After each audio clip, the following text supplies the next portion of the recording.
Welcome to Uncommon Knowledge. I'm Peter Robinson. By the way, please be sure to follow us on Twitter at twitter.com/UNC Knowledge.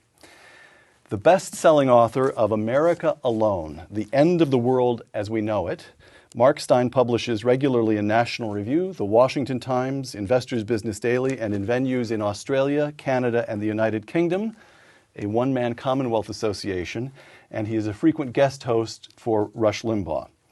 Mark, The End of the World as We Know It. First question, you mean that as a provocative overreach to get everyone's attention? No, I think we are at the end. Like all Cassandras, you write a book warning about the apocalypse in hopes that you can ward it off. But I think whether we do ward it off or not, we are at the end of the post-World War II global order, and a lot of things have to be rethought as a consequence of that. Segment 1, the numbers. Let's just lay out the demographic argument. I'll quote from America Alone.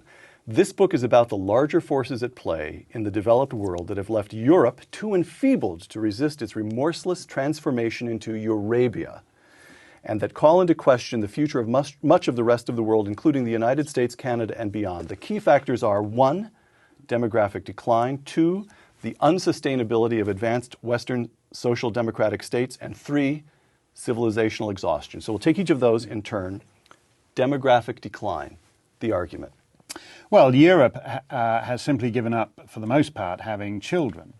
If you take the Mediterranean countries, for example, we tend to think of them in our stereotypical way as big, fecund cultures, big Italian mamas, big Greek mamas, my big fat Greek wedding, right. Big fat Greek loving family.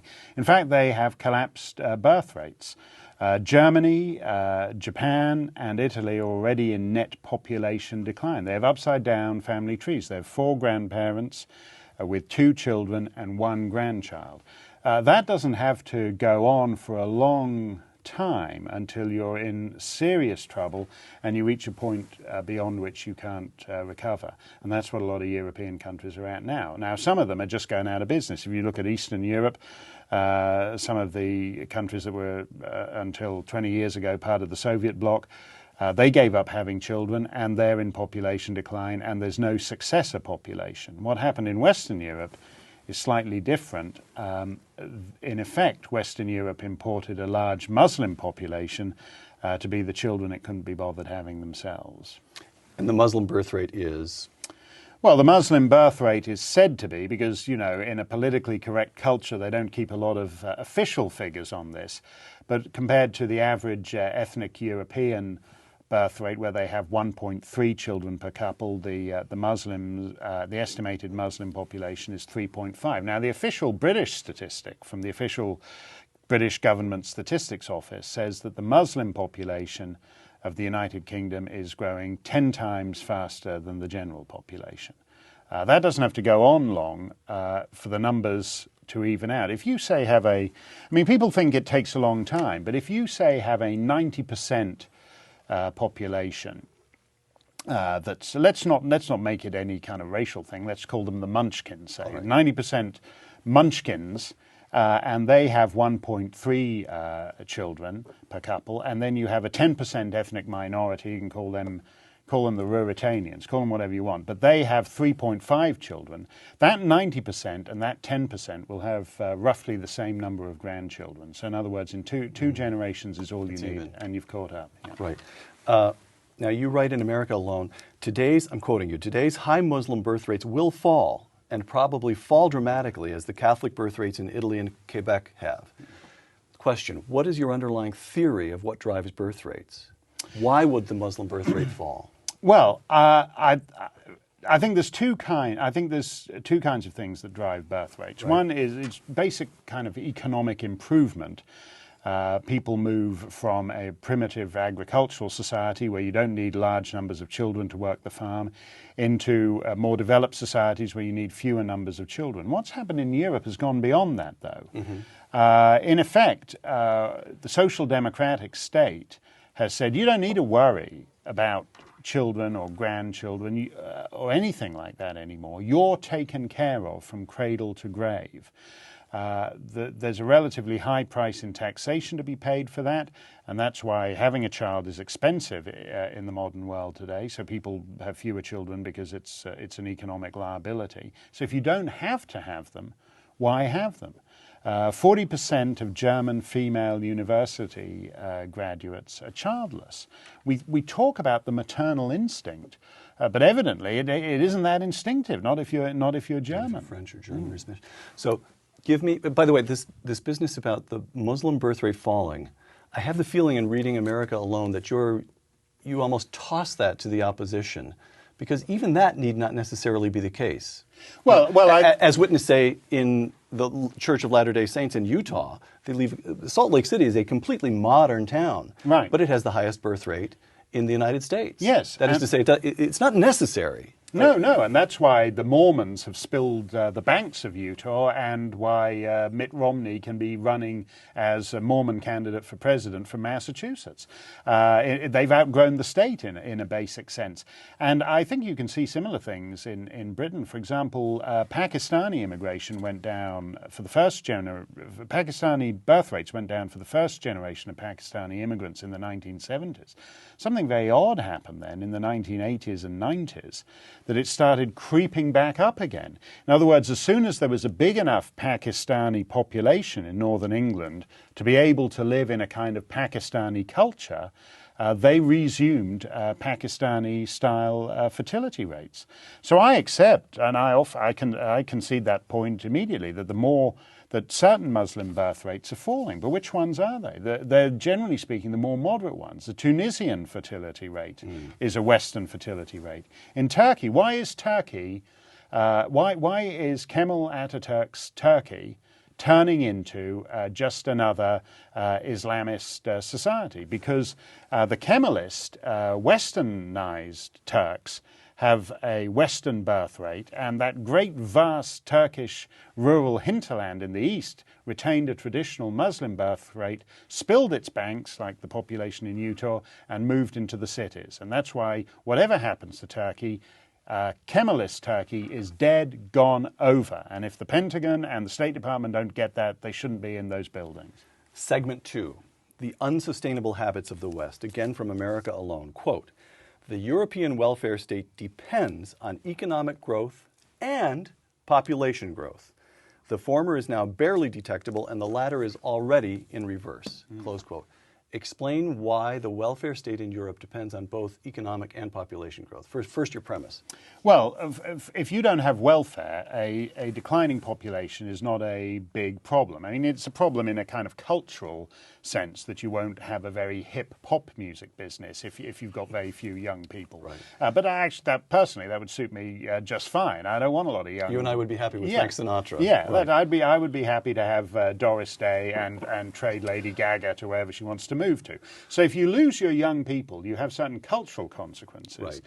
But not necessarily economic ones. I mean, my town in New Hampshire, the population peaked in the 1810 census. And then what happened, the sheep farming industry in New Hampshire collapsed. People moved out to the west. People moved to the mill towns in southern New England. And my town's population declined all the way till the 1940 census. But it didn't matter because we didn't have a welfare state predicated on the basis that there would be sufficient young people to pay for the retirements of the old people. Now, when we say retirement, by the way, we're talking about a problem that most societies before ours never had. If you look at Greece, something like the best part of 300 professions in Greece, you're allowed to take retirement at 50. 50. So in other words, you work from 20-something to the age of 50, and then you spend 3 decades living at somebody else's expense. Well, who's going to be that somebody else? If you don't have any children, you've got to import someone to be the somebody else, and the people that Europe decided to import were Muslims. Almost every issue facing the European Union, I'm quoting again from America Alone, from immigration rates to crippling pension liabilities, has at its heart the same root cause, a huge lack of babies. Close quote. Give me a kind of summary statement, if you can, on why France, as we know it, can't survive under the current birth rate. Well, it depends on what you think a nation is. If a nation is just a zip code, if a nation is a gate at LAX and it just happens to be an accumulation of the people who are standing around in the gate waiting for whatever until their flight is called, then yes, there will be a France and there will be a Netherlands and there will be an Italy and a Germany. But if you think that a nation is the accumulated inheritance of its past, then there will be no France, and there will be no Germany, and there will be no Italy. It's just a couple of days ago, a prominent politician in Angela Merkel's party in Germany called for the removal of crucifixes from German schools. Germans are post-Christian, like most of Europe, but it is part of their cultural inheritance that you will still see crucifixes displayed in German schools. This Muslim lady is making the point that this now... the official was a Muslim? Yes, this is a Muslim member of Angela Merkel's party in Germany, and she's making the reasonable point that these crucifixes no longer speak to what Germany is, and more to the point, what Germany will be in 20 years. So they're going to go. It doesn't even have to be anything that basic. If you look at British pubs, you look at the English village pub. Is there going to be a need for an English village pub? I mean, if you know English villages well from your university days, Peter, right. You know, if you go to those villages in Oxfordshire, you'll have a tiny little main street on which there'll be 6, 7, 8 thriving pubs. Right. Now, once that population becomes 20, 30% Muslim, how many of those pubs are still going to be in business? So it affects everything. It transforms. You can't have this kind of population transformation without having a broader cultural, socio-economic, and political transformation too. Okay, so let me tell you what I think of when I think of France. 1, nominally, but still nominally, Catholic. 2, rigid separation between church and state, the laïcité policy. 3, a vivid sense of having played a role in European history. Some sense, because the French educational system is pretty good at history as best I can make it out, the kids will understand Napoleon and the Revolution and the long line of French kings through Louis IX all the way back to Pepin. So they will place themselves in relation to the long story of European history. Give me what France will look like, how those 3 aspects of what I think of as French will be changed in 20 years, say. Well, for the or is 20 years too little? Am I taking? No, I don't think so. I think in 20 years' time, just to take, you mentioned schools. I mean, Right. if you take, for example, Antwerp in Belgium, 40% of the children in Antwerp elementary schools select Islamic studies as their religious studies class versus 26% for Catholic and roughly the same number for non-confessional studies. So in other words, that is the future of Antwerp. So 20 years' time, all those grade schoolers are going to be in their late 20s and early 30s. So you're not wrong. That's the time frame we're talking about. And in France, most of those Catholic schools... most of those Catholic churches are going to be closed. Maybe some of them will be retained as heritage sites, but they're not going to be living Catholic churches. If you think of what was once St. Sophia's Cathedral in Istanbul, it's now a museum. So you can go and see you can go and see what was once there, but it's no longer a going concern, and that's what those Catholic churches will be like. You talk about the history that's taught in French schools. They're not going to be teaching the Second World War in French schools because it's going to be problematic. The Turks are on the wrong side. Well, and beyond that, the whole question of the Holocaust becomes contentious when you're teaching it to Muslim school children. That's why Dutch schools, for example, decide discretion is the better part of valor, and it's easier just to skip the whole Second World War. British schools increasingly find it's easier to skip the Crusades. So when you have this kind of essentially population transformation, it changes not only the present and the future, but it even changes the past, because the past has to be retrospectively brought into line with some kind of new national narrative. Segment 3, civilizational exhaustion. Again, America alone. Quote, a suicide bomber may be a weak weapon, but not against a weak culture. Explain that. Yeah, essentially Islam has bet that we have expensive toys. We've got the best kind of aircraft carriers. We've got the best kind of tanks. We've got the smart bombs. And that's a short-term advantage. If you want to pick a fight on a battlefield, if you want to pick a fight that is slightly more ambiguous, that never actually calls out the force you're up against onto the battlefield for a big tank battle, then what matters is will. What matters is will. And they have bet that the West does not have the will to defend itself. And they see that every day of the week. For example, in the way Comedy Central just a couple of days ago caved in and censored the show South Park. I don't really know much about South Park. I don't watch it particularly. I don't have a TV reception worth speaking of. But one thing I do know is that 10 years ago, South Park was able to do a Muhammad joke and it went on the air and it was broadcast and nobody threatened to kill anybody over it. Right. What has happened since then is that we have taught these people the lesson that if you threaten to kill and you threaten to murder and you threaten to intimidate, you don't actually have to kill or murder anyone. The culture will just cave anyway. All right. You identify a couple of sources of this civilizational exhaustion. Let me try ask you for an explanation of each. Again, I'm quoting from America Alone. Most mainline Protestant churches are to one degree or another post-Christian. They hold, actually I'm quoting this sentence just because I love the sentence. Deep breath. They hold that if Jesus were alive today, he'd most likely be a gay Anglican bishop in a committed relationship, driving around in an environmentally friendly car with an arms are for hugging sticker, close quote. The West is exhausted because it has ceased to believe. Well, I think it has ceased to believe in anything. And by that I mean it's not necessary for everyone in a Western nation to be a believing and observant Christian. Mm-hmm. But you have to understand, I think, that your civilization springs from a relatively narrow foundational source. I find it, I like atheists, but I must say I find the quality of atheism has deteriorated dramatically over the last century.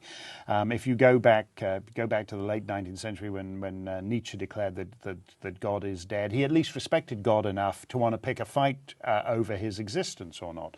That's something slightly more sophisticated than if you look at Richard Dawkins or, for example, Christopher Hitchens, a smart guy, a man I like very much, yes. A man who is on the right side of most things. But Christopher Hitchens says religion poisons everything. I don't understand how you can look at most of the great artwork of Western civilization. I don't understand how you can listen to Mozart or Brahms and say that. It's not necessary to be an observant Christian to hear the beauty in a great European requiem mass that springs from that Christian tradition.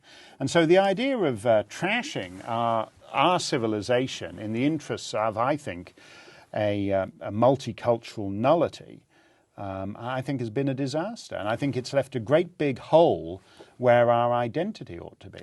Second cause of civilizational exhaustion, you argue, and I quote again from America Alone, quote, "The populations of wealthy democratic societies expect to have total choice over their satellite TV packages, yet think it perfectly normal to allow the state to make all the choices in respect of their health care. The torpor of the West derives in part from the annexation by government of most of the core functions of adulthood." Close quote. Explain that one. Well, I don't think it's very difficult. I think if you take a picture of the average 13-year-old in California today, and then you take a picture of a 13-year-old from, say, my part of New Hampshire, circa 1878, just put those photographs side by side. Which one would you be willing to leave your house to if you had to go away for a weekend? Mm-hmm. I don't think it's a very difficult question to answer that. Now that's fine when you're 13, but what happens when you extend adolescence? The President of the United States has just told us that if you're 26 years old, you can stay on your parents' health insurance plan. So he's basically said at 26, you're still a child. Childhood extends to 26. Right? On your 27th birthday, you've got to finally shape up and move out of your parents' insurance agency. But until then, you're a child. The problem with that is that I think we have essentially created a society of permanent adolescence, where the important business, healthcare, why is it that people could make their own healthcare arrangements 50, 100, 200 years ago, but that now the state has to do it for us? And what does that say about us? When you insulate people when you insulate your citizens from all the most basic pressures of life, what kind of citizenry do you wind up with? And that's why I do think we are creating essentially a society of permanent adolescence, where we talk about our iPods, we talk about the music we listen to, we talk about our cable packages, whereas everything important, the decisions are made for us by the government. Segment 4, Steyn and his critics. The Economist magazine called your book, quote, an alarmist's creed. The Guardian, one of Britain's leading newspapers, said, quote, Steyn's book is indeed alarmist. Maclean's magazine, for which you write. Maclean's, the Canadian magazine, called the book once again alarmist. Why can't you put your argument more calmly? You have something important to say. Why not say it in a way that appeals to the intellectuals who have their hands on the levers of power?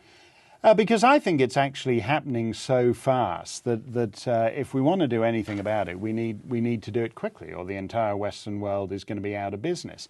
What I find fascinating, really, after publishing the book, is that the progressive mind denies there's anything to argue about. You know, some people will pick a fight with me and say, "Oh, the idea that Europe will be Muslim by the year 2030 is absurd. Maybe by 2070 or 2100." Right. So in that case, we're not arguing about the destination. Right. We're only arguing about the length of the journey. But more and more people say, "Well, what would be so wrong? What would be so wrong if the Western world did become Muslim?" And that, I think, is the self-neutering result of the multicultural mindset. You remember Mayor Nagin in New Orleans. When it turned out that a lot of the people who'd moved away didn't want to come back, he got all worried about that because he said New Orleans has always been, quote, a chocolate city, unquote. Mm-hmm. In other words, he thought that who lived there made a difference to what the city was. Why can't you make that point about Italians in Milan? Why can't you make that point about Swedes in Malmo? Why can't you make that point about Dutch people in Rotterdam? And I think that's what I find fascinating, that the leftist progressives say, well, what's the big deal if the whole world becomes Muslim? What would be wrong with that? Right. And I think the response to that is, well, look, okay, which currently Muslim city would you want to live in? Exactly. I like the Muslim world. I spent a lot of time in the Muslim world. I love Amman. I love Cairo. I love visiting them. But would I want to raise a family in Cairo? Would I want to try and do business in Cairo? Would I want to try and exercise my right to free speech even in Jordan, which is a supposedly moderate Muslim state? No. I'm very happy to visit them, but I'm very happy to come home to free, pluralist Western societies. All right, let's move on to a critic of yours who plays fair, to the extent that he certainly doesn't want all of Europe to become radical Muslim and understands that something is at stake. Christopher Hitchens, quote, Steyn makes the same mistake as did the late Italian journalist Oriani Fallaci, considering European Muslim populations as one. Little binds a Somali to a Turk or an Iranian or an Algerian, and considerable friction exists among immigrant Muslim groups. Argument 1.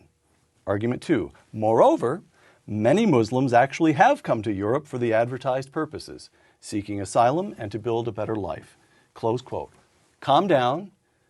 Those 40% in Antwerp don't get along that well with each other in the first place, and some of them are there because it's Antwerp. They get to be less Muslim and more secular. Well, I think the way to look at that is, with respect to Christopher Hitchens, is I think that was true a couple of generations back. I think, for example, if you take a Pakistani immigrant to Scotland, that just happens to be an example, a real-life example I happen to know, 1950. Right. That Pakistani immigrant to Scotland would have had a broadly similar education to the guy in Scotland.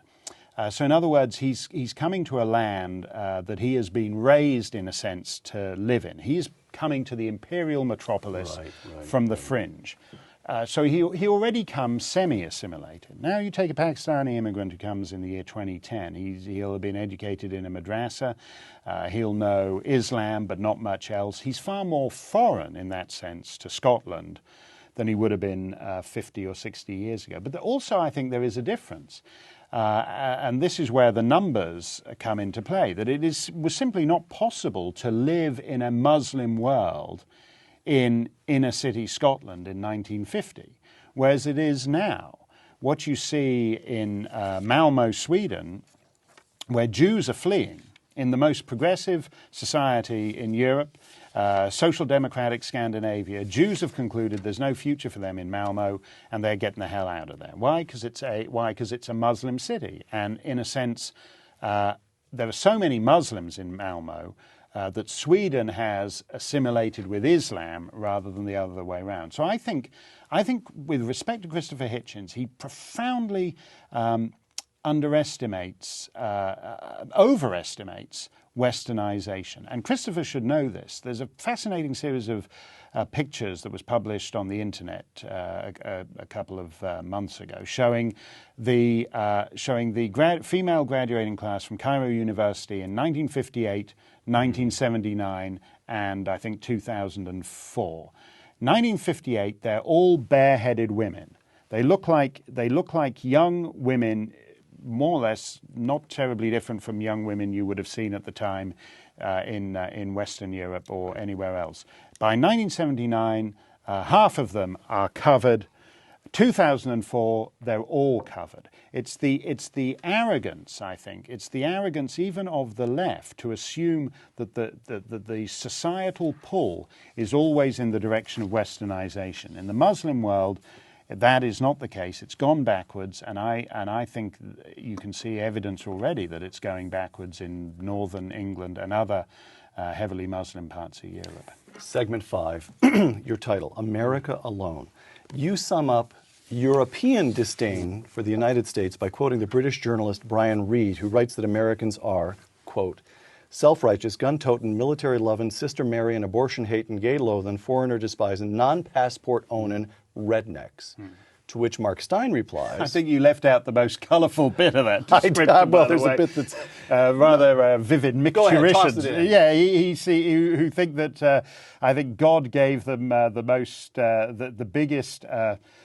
manhood in the world, I'm being discreet there, yes, so right. that they could urinate on the rest of the planet. It's something like that. To which Mark Steyn replies, if one were to formulate it less disapprovingly, Brian Reed's anatomy of Americans equals, quoting you now, culturally confident, self-reliant, patriotic, procreative, religious, democratic, constitutional rednecks who believe in national sovereignty rather than ineffectual poseur multilateralism, close quote.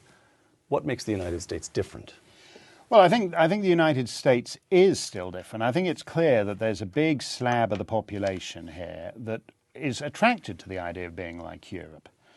Europe has only been able to be like Europe the last 60 years because the United States has served as the guarantor of last resort. In effect, Germany doesn't need an army because the US Army lives in Germany, and so Germany has been free to spend its defense budget on socialized healthcare and all kinds of other things. In effect, US taxpayers pay for the German healthcare system. In 2010, this year, we still have 50,000 troops. 60-some years after the end of the Second World War, we still have 50,000 troops in Germany. Right, which is ridiculous. And any time anybody talks about withdrawing them, as Secretary Rumsfeld does, the argument now that was advanced at the time is that the closure of those bases would be devastating for surrounding German supermarkets and restaurants. Right. So that is why the United States taxpayer pays to keep this vast army in Germany, is because otherwise those supermarkets and restaurants would go out of business. So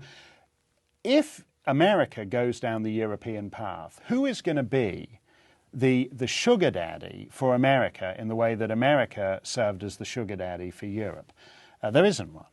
But what heartens me is that America is not yet European. I was very despondent by the results of as you can imagine, of the 2008 election. But what was interesting to me is the nature of the rebellion against that. There was the financial crisis, which happened in a lot of countries, and in a lot of places, from Iceland to Bulgaria, you had massive demonstrations of people pounding on the door of Parliament, saying, "Why didn't you, the government, do more for us?"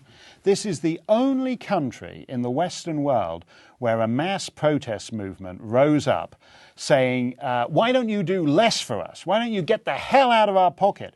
Why don't you keep out of our lives, big government, and we do just fine? And it's not clear to me whether it speaks for 50.001% of the American people, but it speaks for a significant chunk of them, and that differentiates the United States from most of the other Western nations. You write, Mark, there are three possible resolutions to the present struggle. Again, I'm quoting from America Alone. 1, submit to Islam, but that would mean the end of Western civilization. 2, destroy Islam, but, quote, the slaughter would change America beyond recognition, close quote. 3, reform Islam, but, quote, ultimately only Muslims can reform Islam. All the free world can do is create conditions that increase the likelihood of Muslim reform, close quote. What kinds of conditions are those? Well, I think historically Islam has only been moderated by the overarching society. I mean, to an extent, the British Raj moderated Islam in India. It had problems with Wahhabist violence in the 19th century. They assassinated a viceroy and a chief justice in imperial India. But generally speaking, the British Raj did have a moderating impact. The Indonesian dictatorship had a moderating impact on radical Islam. The Soviet Union did. The Central Asian stands were very agreeable places to be when the Soviet Union bust up. They have this disgusting alcohol they drink there. They're incredible. They're the world's most relaxed Muslims drinking this hooch, very pleasant company. What happened was that the Iranians and Saudis then spent a ton of money radicalizing those people. So that teaches us a lesson. The lesson here is if you're not on ideological offense, you're going to get rolled.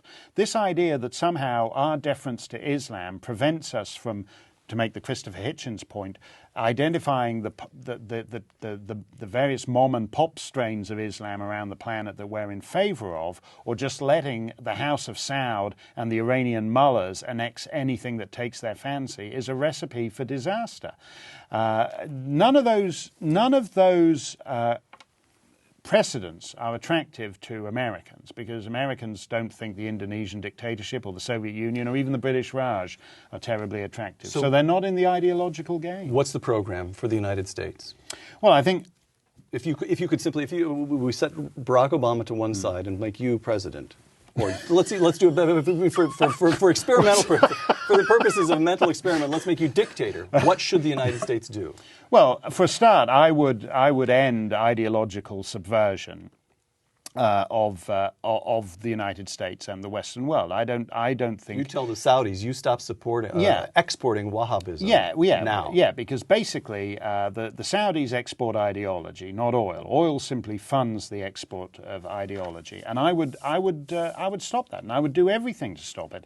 I think the tragedy is that the Saudis are reaching the point where they've just about bought up everything they need to buy up in the Western world.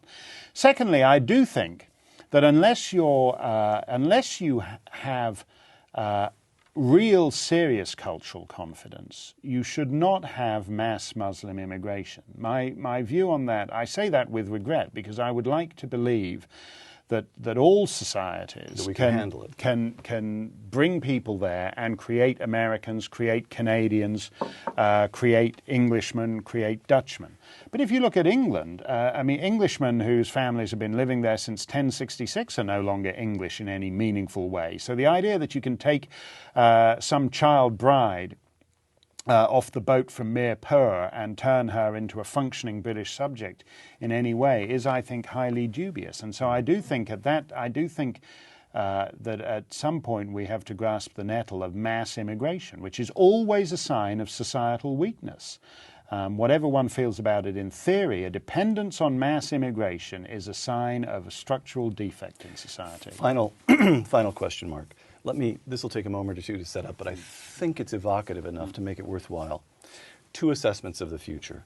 Malcolm Muggeridge, the great late British journalist, who in his later years used to tell young people when he was lecturing in this country, as indeed he told me, that we would soon find ourselves in the position of St. Augustine, the Bishop of Hippo, North Africa, who writes The City of God as news of the sack of Rome reaches him. This flower of classical civilization, St. Augustine, who in his own lifetime watches it all slip away. That's assessment one. Assessment two, the present Pope, Benedict XVI. You write yourself, again in America Alone, quote, the future implicit in then Cardinal Ratzinger's name for his papacy, Benedict XVI. St. Benedict is born in Umbria, 480, just 50 years after the death of Augustine, and St. Benedict ensured, quoting you, that critical elements of civilization were preserved and that they would emerge as the basis for Europe and Western civilization. Pope Benedict XVI once quoted a Benedictine motto, pruned, it grows again. So you have Malcolm Muggeridge, sorry chaps, it's the end. And you've got Benedict XVI, who seems to be suggesting that after a period of struggle, rebirth. I think it was easier in the original Benedict's day. I am worried that we are essentially delivering Western technology, which can peer into every nook and cranny of our lives. And we are creating transnational institutions that will end up being run by profoundly illiberal sources. If you look at the biggest voting bloc at the United Nations, for example, it's the Organization of the Islamic Conference. That's an interesting name. If it was what would the left make if there was a group of nations called the Organization of the Christian Conference? Right. They'd be hopping mad about it. Right. But they're not about the Organization of the Islamic Conference. 58 nations who make the running, especially in things like the Human Rights Council at the UN. So in other words, these international institutions that were set up mainly by the United States in the late 1940s because the US didn't want to be an imperial superpower. So it created these transnational institutions that have now that are falling remorselessly into the hands of the enemies of liberal societies. And I think that gives the second Benedict a tougher job than the first Benedict has. I don't want to subscribe to Malcolm Muggeridge defeatism. I'm a happy warrior. But turning this thing around is going to be hellish work. And I think at a certain point we're going to find little citadels of light on what is otherwise a very dark planet. In other words, I think pruned it grows again, maybe, but the pruning is going to be far more severe than we yet know. Mark Steyn, author of America Alone, thank you very much. I'm Peter Robinson for Uncommon Knowledge and the Hoover Institution. Thanks for joining us.